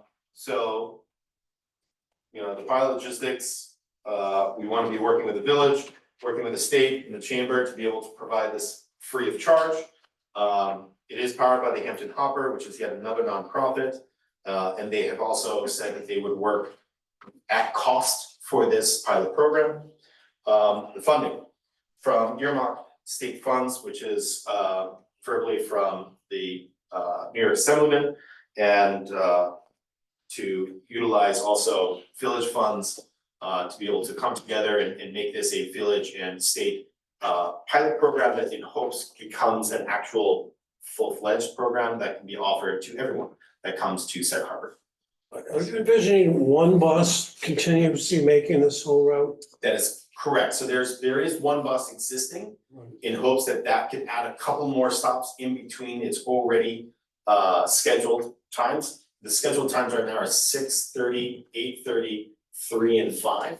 So they're already paying somebody to make those 4 stops. If we were to add in another 12 stops with that single bus, it would be no additional cost. So You know, you besides the can't gas. just flag it down, you have to go to a stop. You'd have to go to the stop. I'm still working out, and this is where we work with the police department to ensure that any stops would be safe and wouldn't create any more issues and or congestion, additional congestion. So we are gonna be working those out as we go. And we'd have signage to identify the stops for So signage is something that we still need to discuss because that, I don't know how that would work with the village, if we would be able to have timing wise to implement some kind of signage system. The biggest thing is awareness, that we will be spending funds to inform as many people as possible, inform the village residents, inform the businesses of this. This ties together with the workforce parking to ensure that not only is the workforce or provided workforce parking utilized the best that it can, but the businesses are held somewhat accountable to hold their own workforce accountable to use it in a proper way. So the budget really from the transit will help hold accountability for the transit. Did I say that right? The workforce for the transit. Yes. So this is our hope, and again, with any questions and or concerns, we've opened up a email through the chamber, the transportation@sagharborchamber.com, that is live currently, to be able to take comments and hopefully positive concerns, you could say, towards this initiative, and yeah, thank you. Thank you. Thank you very much for sharing this. It's fantastic. Thanks. Jesse, question? Yes. Yeah, next steps from your perspective. Yes. With us. Yes, for the village, what we wanted to do, we're going to be having a meeting with the Hampton Hopper to get a budget from them for the proposed route, depending on the stops. And then from there, we would go back and propose and request for funds between the village and the New York Assemblyman, who has already offered to fund pretty much the whole thing. But these additional funds will help us with the awareness program, with informing the residents and the businesses, and also tourists. If there's any way we would do printed flyers, we're gonna do all kinds of different marketing campaigns for this. Do you expect to have that? The awareness program is key because we've had a couple of services that started, they had like little mini mokes that were going around. Yes. And nobody seemed to know what they were there for, what they were doing. I have no idea either. Yeah. Yeah. So this is really about creating a transit system that then everyone is aware, right? So whether we could utilize the local businesses as billboards for this system, because all it's going to do is encourage more people to want to come to Sag Harbor in a safer, less congested fashion. It's awareness and participation, Yes. Awareness right? and Because participation. they can be aware but not use it. Yes, that's right. Yeah. Do you expect to come back before us before our next board meeting? Yes, absolutely. Things are moving very fast. Yep. And we will be able to present a full budget and funding request at that time. Great. Thank you. Great. Thank you, Jesse. Thank you very much. That brings us now to our action items. Resolution awarding garbage removal from Long Wharf Services to Caputo Carting for the 2025-2026 fiscal year. I need a motion. So moved. Motion by trustee Kane, second. Second. Seconded by deputy mayor Hay. All those in favor? Aye. Opposed? So moved. Resolution awarding marine waste removal to Quackenbush cesspool for the 2025-2026 fiscal year. I need a motion. So moved. Motion by trustee Corr, second. Second. Seconded by trustee Kane. All those in favor? Aye. Opposed? So carried. Resolution to require GFA calculation worksheet form for applications to ZBA and ARB. And I think, like that. yeah, this was brought up by Val Florio Yeah. and the ZBA, and I think that this is gonna help. So I need a motion. We have a, You have somebody here, Anthony?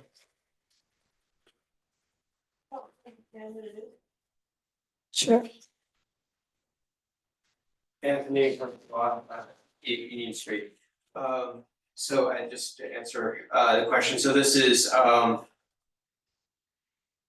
making sure that there is, North Haven has this, Village of East Hampton has this, I think Village of Southampton has it as Yes. well. It's just a sheet that you fill out as part of your building permit application. That is your where you list your GFA sizes of your Right. project, right?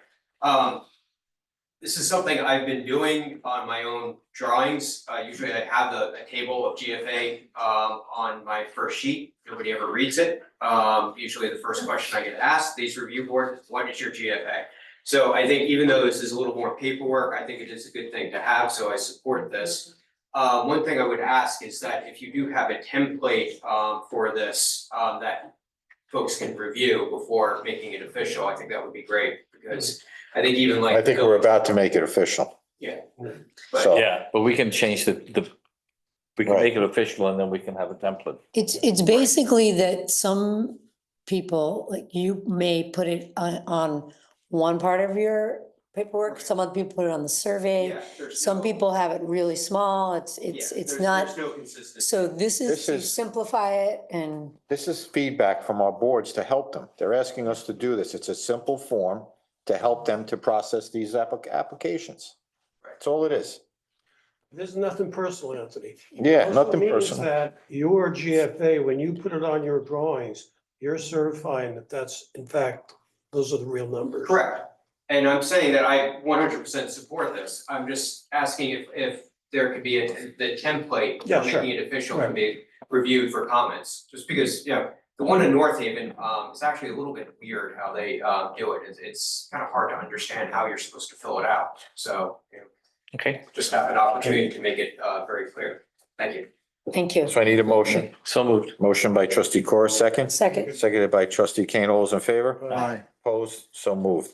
Resolution authorizing the mayor to execute a lease agreement with Quadient for postage meter services. Need a motion. So moved. Motion by trustee Corr, second. Second. Seconded by deputy mayor Hay. All those in favor? aye, Opposed? So carried.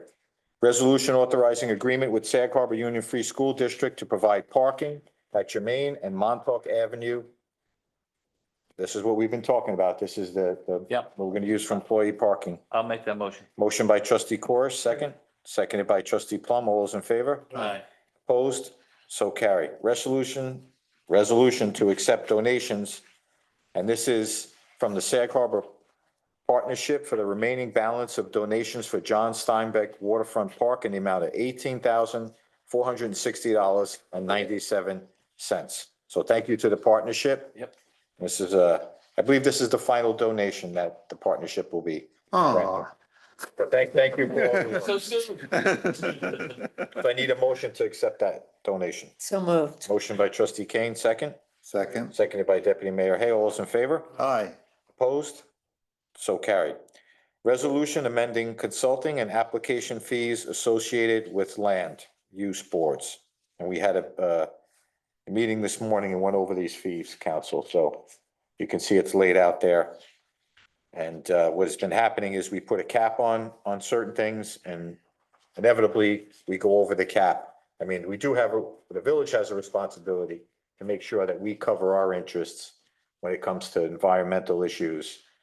So this is raising the cap, so the taxpayer is not responsible for that extra amount. We're making it more of a reasonable Can I ask a question? If you have an ongoing project that has multiple reviews that Right. go on over multiple years and you hit the cap, what happens then? Well, that then, part of it is assumed by the village and part of it is assumed by the applicant. What we discussed, It depends Today, what the fees yeah. are for too. There's different mechanisms under the law. To Right, recoup certain fees, like there's different mechanisms under the secret regulations to recoup EIS fees sometimes depending on. So it really depends on what the fees are for. but does it depend on who is creating the change and creating the need? If somebody changes the project? Well, it's really common that an application would change during a review process, right? Like you almost want that, we have Sure, feedback from the yeah. board, and Yep. maybe they make an amendment and. So it just depends on the extensiveness of that amendment and, you know, whether, how long, like you said, the length of time that it's been before the boards and. There is. so one thing that I made clear in the meeting, and council was there, is that we need to, when it gets close to the cap, we need to stop and have a meeting and say, who's responsible for Okay, these fees moving forward? The That's a big- village has that's a just big been change. taking responsibility, or been getting these bills, we have a cap. So now we're like discussing, well, who's responsible? Well, obviously, the applicant is responsible only up to the cap.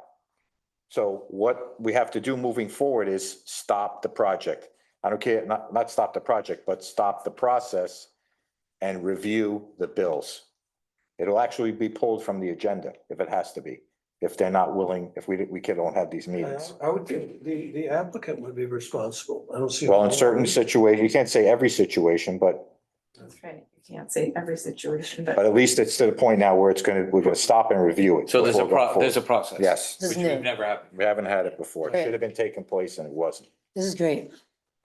So these are the caps then, $1,000? Those are well, there's a list of fees there, Kate, and also then of escrow, yeah. Yeah.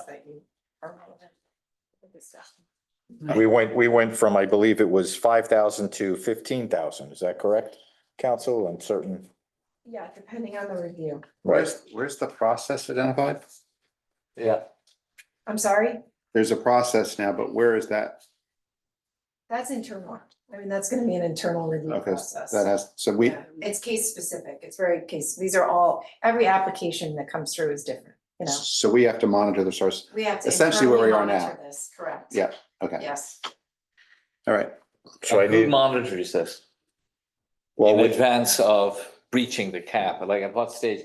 Because very often there's a lag time between when work is commissioned and the bills finally come through. And So, we're talking about multiple boards here. we There is- discussed about having the, There is right. a mechanism to do it and it's through the clerk's department right now. The bills are paid through the clerk's department and that's how it will be.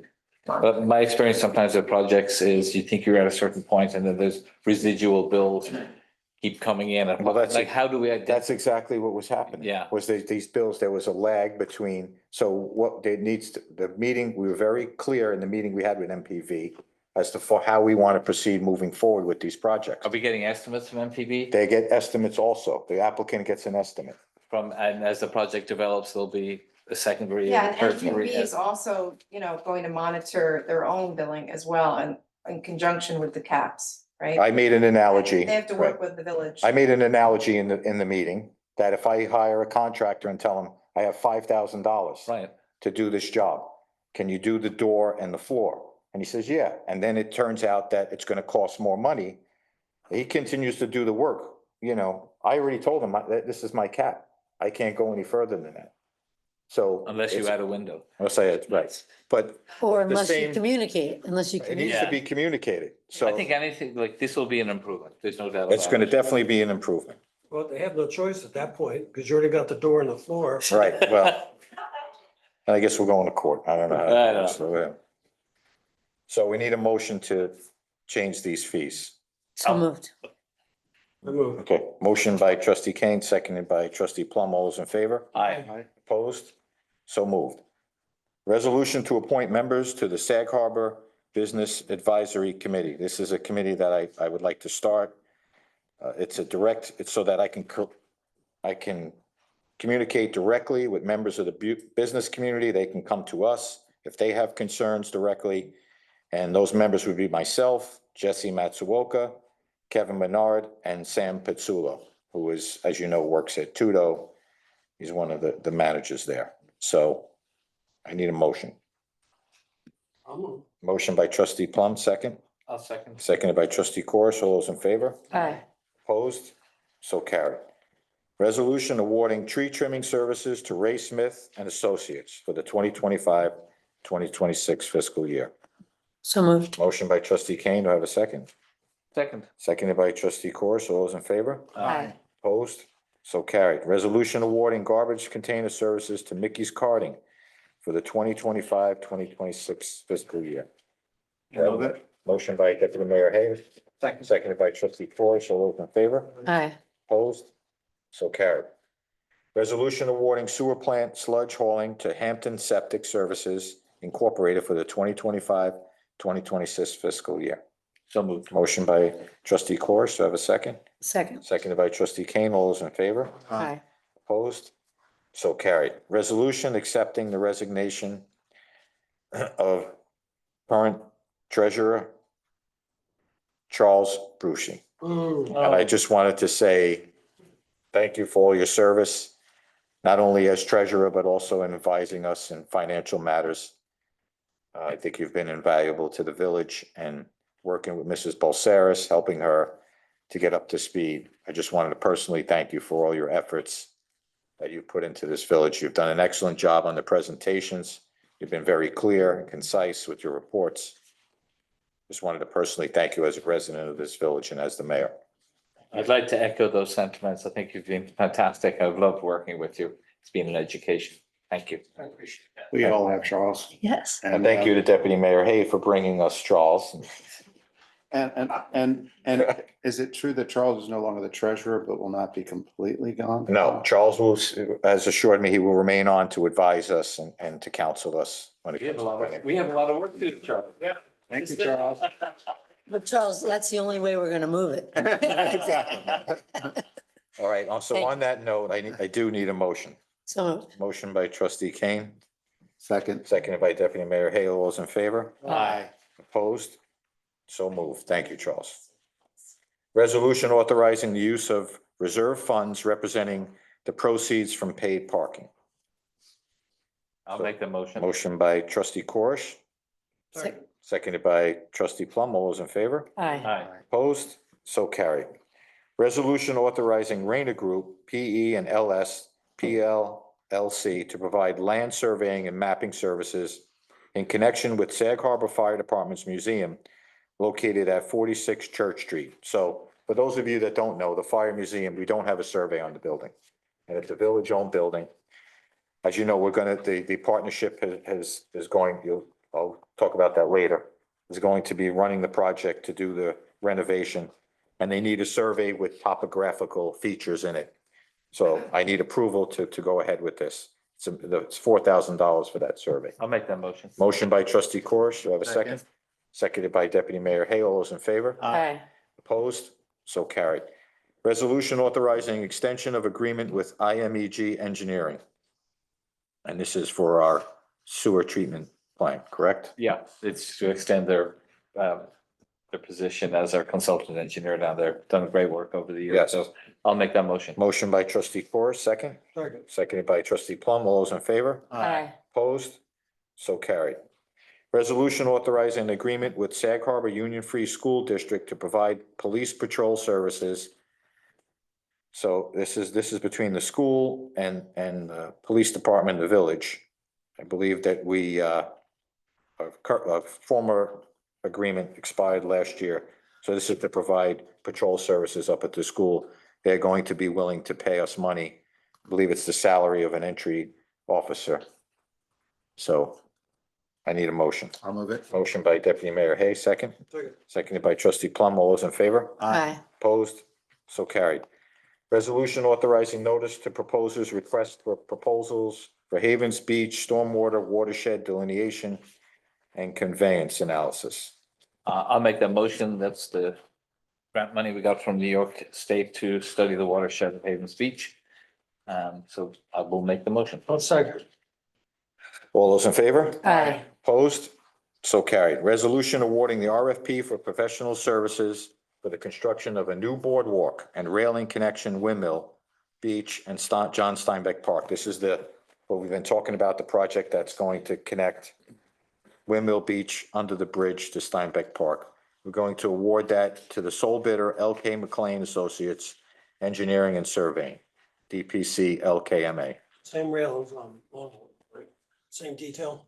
I'm not sure, I don't know if it's the same detail or if it's a different detail. I think, that's gonna be part of the process to Okay, verify yeah. it. Yeah, I mean, that's We the could ideal, but, discuss that. Yeah. so moved. Second. Okay. Motion by trustee Kane, seconded by deputy mayor Hay. All those in favor? Aye, Opposed? So carried. So this is the one I've been waiting for, which is resolution awarding the RFP for Sag Harbor Fire Museum stewardship and restoration to the sole bidder, the Sag Harbor Partnership. I don't know why they didn't, if it was, not for nothing, if it was so important to me, I like that they put it last, Thank you. But do they have the tools to do the work? They'll figure it out. Do I have a motion? I'll move it. Motion by deputy mayor Hay, second. second, Seconded by trustee Kane. All those in favor? Aye. Opposed? So moved. Thank you, thank you, thank you. So we need a motion to accept the March 2025 bank reconciliations and collateral report. So moved. Motion by trustee Corr, second. Second. Seconded by trustee Kane. All those in favor? Aye. Opposed? So carried. Derek T. Galen requests permission to operate a charter for moorings A-02 for the 2025 boating season. So moved. Motion by trustee Kane. Have a second. Second. Seconded by trustee Corr. All those in favor? Aye. Opposed? So carried. Alan Siegel requests permission to operate a commercial charter from mooring G-06 for the 2025 boating season. So moved. Motion by trustee Kane. Do I have a second? Second. Seconded by trustee Plum. All those in favor? Aye. Opposed? So carried. Dana Diedrichsen requests permission to operate a commercial charter from Marine Park Dock number 18 for the 2025 boating season. So moved. Motion by trustee Corish. Do I have a second? Second. Seconded by trustee Plum. All those in favor? Aye. Opposed? So carried. Il Cappuccino, located at 30 Madison Street, requests approval for their outdoor dining license for the 2025 season. Also requesting approval for 16 proposed outdoor seats. I need a motion. So moved. Motion by trustee Kane, second. Second. Seconded by deputy mayor Hay. All those in favor? Aye. Opposed? So carried. Enver Ozdemir requests permission to obtain a peddler's permit to sell ice cream throughout the village for the 2025 season. I'll move that. Motion by trustee Plum. Do I have a second? Run out to the road, right? Second. Seconded by deputy mayor Hay. All those in favor? Aye. Opposed? So carried. Levadin, I think it's Ilyas, requests permission to obtain a peddler's permit to sell ice cream throughout, wow, we got competition, throughout the village for the 2025 season. Interesting. So moved. Hopefully the price of ice cream will go down. Yeah. Motion by trustee Corish, Second. seconded by deputy mayor Hay. All those in favor? Aye. Opposed? So carried. Authorization to transfer the following to the 2025-2026 tax bills: sewer rent, water use and penalty arrears, police and fire false alarms, and penalty arrears. Need a motion. So moved. Motion by trustee Kane. Well, second, seconded by trustee Plum. Fine. Well, it goes on a sliding, it goes on a scale, like the first alarm is a certain amount, and Just then turn out. second alarm. The more false alarms you get, the higher the cost is as you go up. Authorization for the village clerk's office to remit payment to the vendors for the fiscal year 2024-2025. Need a So motion. moved. Motion by trustee Kane, a second. Second. Seconded by trustee Corish. All those in favor? Aye. Opposed? So carried. Authorization for Mayor Gardella to sign tax warrant for the fiscal year June 1st, 2025 to May 31st, 2026. I'll move it. Motion by deputy mayor Hay. Do I have a second? Second. Seconded by trustee Corish. All those in favor? Aye. Opposed? So carried. Carrie Garapi, Secretary of the Sag Harbor Volunteer Ambulance Corps, requests authorization to hire the following paramedics effective May 2nd, 2025. The ambulance corps contacted me. We had no coverage for the weekend, and I gave them permission. I know Nicholas Noble has worked for us before. Timothy Farrell was already vetted by Andrew Schultz, who's our paramedic who is in charge of our paid program. So I gave them permission, assuming that this board would be okay with that because we needed the coverage. So I'm now asking you to formally approve this. So I need a motion. Motion by Second. trustee Corr, seconded by trustee Kane. All those in favor? Aye. Opposed? So carried. Liquor license applications for Sagtown Coffee, also requesting a 30-day waiver, and Sag Harbor Tavern, also requesting a 30-day waiver. Need a motion. So moved. Motion by trustee Kane. Do I have a second? Second. Seconded by trustee Plum. All those in favor? Aye. Opposed? So carried. Steve Hatfield, president of the Sag Harbor Ambulance Corps, requests authorization to advertise for per diem EMT basic on Suffolk County Regional Emergency Medical Services Council of New York, otherwise known as REMSCO, and Fire Rescue and Emergency Services, otherwise known as FRES, websites. I need a motion. I'll move it. Motion by deputy mayor Hay. Do I have a second? Second. Seconded by trustee Corish. All those in favor? Aye. Opposed? So carried. Jack Pritzi of the American Legion requests permission to have the annual Memorial Day Parade through the village of Sag Harbor, ending at Marine Park on Monday, May 22nd, 2025, from 7 AM to 12 PM. Also requesting to place a sign on the grassy area of Long Wharf from May 19th to May 26th, 2025. I'll make that motion. Do you have a second? Second. Seconded by Deputy Mayor Hay. All those in favor? Aye. Aye. Opposed? So carried. C. Moralatos of the Abate, New York, Long Island chapter requests permission to ride through the village and over the bridge on Sunday, June 8th, 2025, from 11:45 AM to 12:15 PM. Do you have a problem with this? No, Mayor, this is going pretty easily in the past, they just kind of drive through. Okay. Sort of a kind of rolling style and kind of directly. Thank you, Sergeant Labrosi. So I need a motion. Move it. Motion by Deputy Mayor Hay. Do I have a second? Second. Seconded by Trustee Kane. All those in favor? Aye. Opposed? So carried. Ellen DeGuardi, President of the Sag Harbor Chamber of Commerce, requests authorization to hold the Arts and Crafts Fair at Marine Park on June 14th, 2025, from 9 AM to 5 PM, and June 15th, 2025, from 9 AM to 6 PM.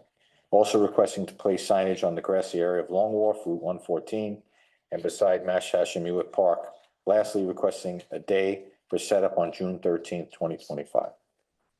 This is our Arts and Crafts Fair that we have every year. Move it. Motion by Deputy Mayor Hay. Do I have a second? Second? Seconded by Trustee Corish. All those in favor? Aye. Opposed? So carried.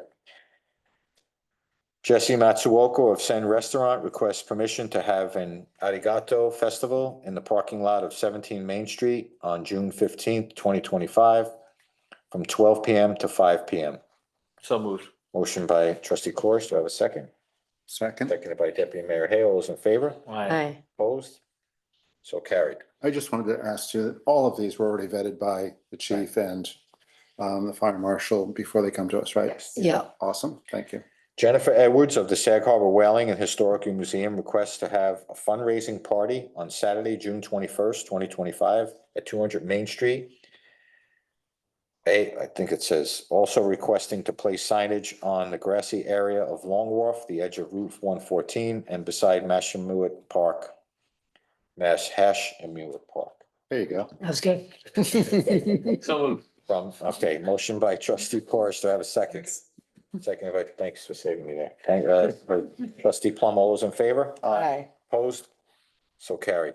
William E. McCoy of the Sag Harbor Community Band requests authorization to have their annual outdoor summer concerts at Marine Park on Tuesday nights, starting on July 8th, 2025 through August 26th, 2025, from 3 PM to 9:30 PM, pending insurance. So moved. Motion by Trustee Kane. Do I have a second? Second. Seconded by Deputy Mayor Hay. All those in favor? Aye. Opposed? So carried.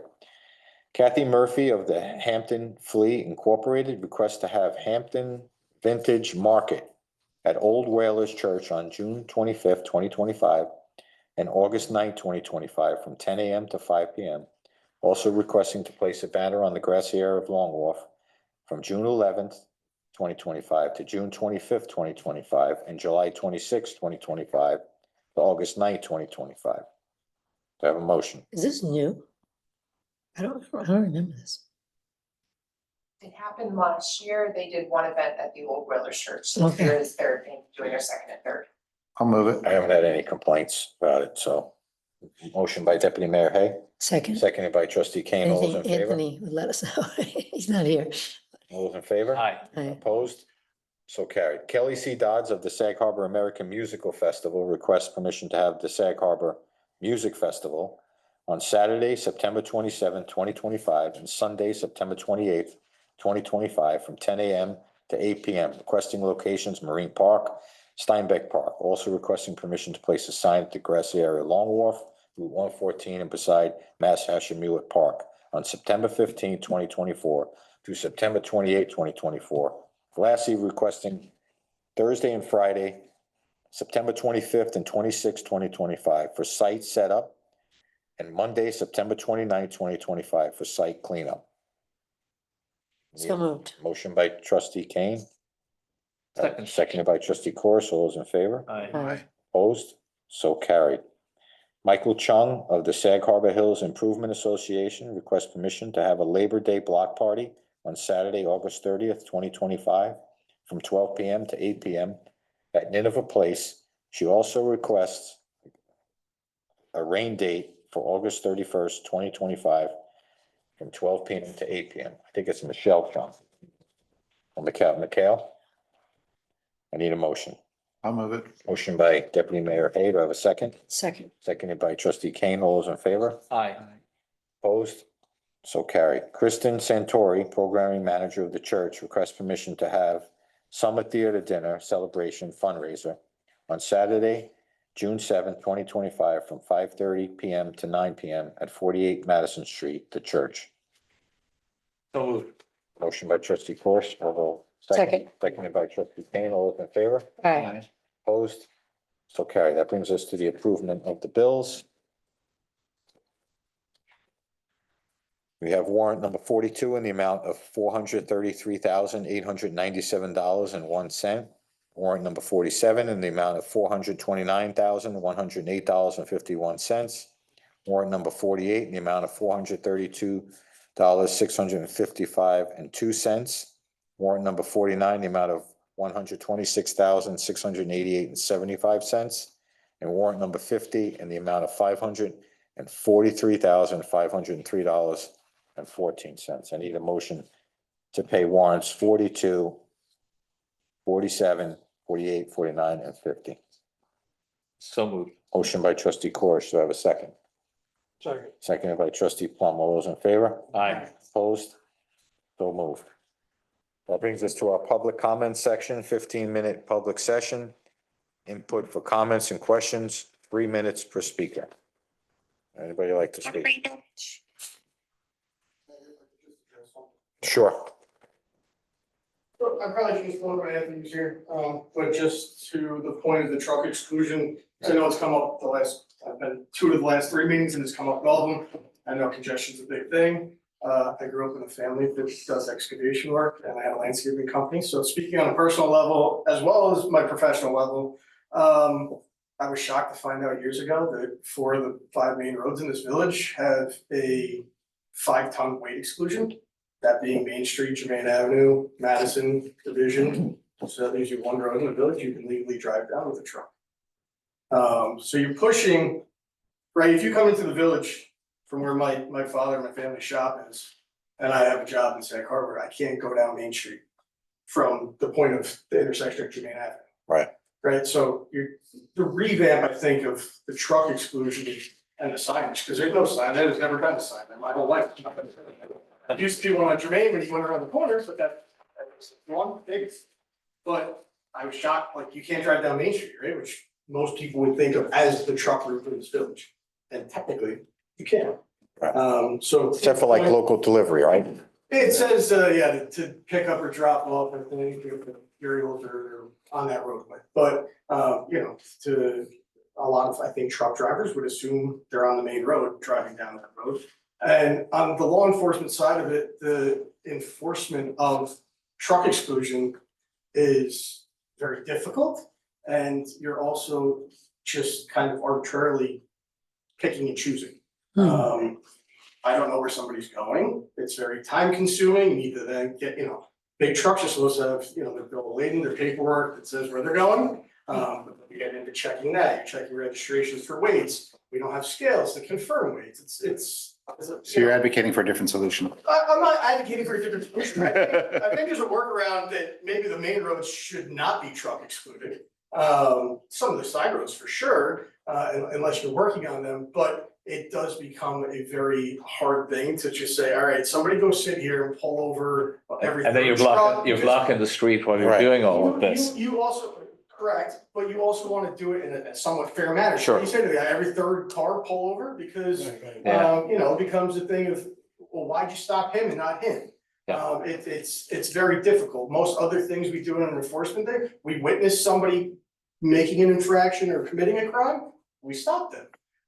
When you're just arbitrarily pulling over a truck because you don't know, it becomes, you know, why did you pull over that guy? But you let this guy go. So it's a difficult thing to enforce. I think that's why I was thinking about, you know, looking at doing one-way streets. Bring our That's a traffic. simpler, Yeah. I mean, Could be with a the simpler parking now solution, and, right. A lot of, especially this time of year too, Bay Street, which is one of the wider roads, when you get cars parked on both sides, it becomes very narrow. Right. The roads are tiny and it's even, you know, look at Madison Street or Division Street Yeah. between, between Harbor Market or just actually to Jermaine Avenue. It's basically a one-way road when you Yeah. have cars parked. on the road. It is. the problem, it's gotta be, look, we know what the problem is. The problem is that there's so much traffic now, the commute, back and forth, because we're losing people that work and live here, right? But they're using, the villages, they're just funneling down all the side streets and cutting across, and it's a quality of life issue. To your especially in earlier the summer. point, that we can get our traffic consultant to come, to Right. look at a few options to consider Right. for, That Yeah. was this week. so I mean, it's maybe, an issue. maybe by next meeting, we can have a proposal of certain areas to look at To look at, for our traffic and consultant to see help. what solutions they can come up with, rather than pass a law that can't be, or enforce a law that's, Right. I have Really a lot of toys unenforceable. too for data collection if we want to right, put them see how on many anywhere. people, right? Oh, Yeah, I have Yeah. cards and, Yeah. data collects all the vehicle information, count wise, speeds, all those kinds of things. But you don't have to wait. Sometimes I think I have 5 different ones that I can put wherever we want, so. All right. Any data collection. that's Thank great. Thank you. Thank you. Thank you. Thanks, Sergeant. Anybody else? Yeah. Alan from Stone Hall of Pets. I want to congratulate Jesse for his presentation, one of the best I've seen. Look, parking is a problem, okay, you know that. But I think there's some easy ways to mitigate it now. We're gonna have to do something about employee parking. There's some confusion on the maps right now where originally there was talk about having, they can park parallel parking down, past where the farmer's market is set up. That's all the thing. Last fall, I made a couple of proposals. One, there was some talk about a small car parking lot. I know they work. I started working with Hofstra College back in 1957 for designing on the college when I was a student. They work, but they gotta be placed right. East Hampton has one, but nobody knows where it is. It's far out behind Poppett's. Who the hell wants to park there? To go with, to come into the store. We have lots here that could be done like that. The other thing on here is I asked about 15-minute parking. On Bay Street, we have 2 major restaurants. We have stores like mine, the liquor store, the Forest. People pop in and out. They can't park. All the parking is taken up for hours. I was told originally, years ago, we can't do it because we can't enforce it. Well, there's one right here with bathrooms is, and you have 3 planned parking here on Main Street. Why not? That will help mitigate traffic too. It'll keep people moving instead of walking around or driving around looking for spots. The other thing is, okay now, Rector Street, Bay Street. Last week, I had an opportunity to be out of the store. There was more traffic coming down Bay Street than 114 heading for the bridge. Interesting. They also use Rector to cut down all the time. And I said, they don't see the sign. There's a sign at the bottom of the street that is not legal, first of all, because if it's signed, no left turn, okay? If signs were put up at the head of 114 saying no exit, go left turn, on Bay Street, that would stop a lot of traffic coming down too. And I think that same thing could be used with a lot of the side streets elsewhere here. That's basically what I have to say. It's not an easy job, you guys are trying to settle it, but the employee, there's a lot of.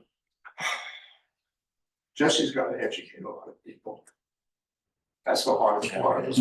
Yeah. Just so you know, you may be aware or may not that we have entered into an agreement with the school. Yeah. And they have provided us for July and August for 2 of their parking lots. That happens. And so that was on the Exactly, agenda we approved tonight. it. And we approved it, so hopefully, that's 48 spots. That's pretty much half of the gas ball lot as far as volume goes. So that's 48 spots and there will be parking there for employees. And we're looking at other solutions.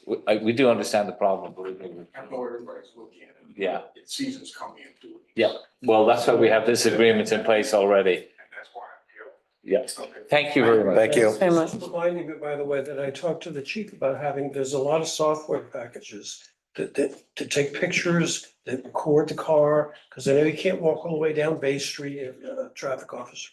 And I personally still think that, particularly with the 24-hour lots, I think that would help. I don't know. The Southampton is piloting an automated program now that, and that we should probably, they offered to take us through to look at as well for enforcement. Um, Anybody else? Motion to adjourn? I'll move it. Motion by Deputy Mayor Hay, have a second? Second by Trustee Plum, all those in favor? Bye. Opposed? Meeting is adjourned. Thank you. Is everyone- 8:01.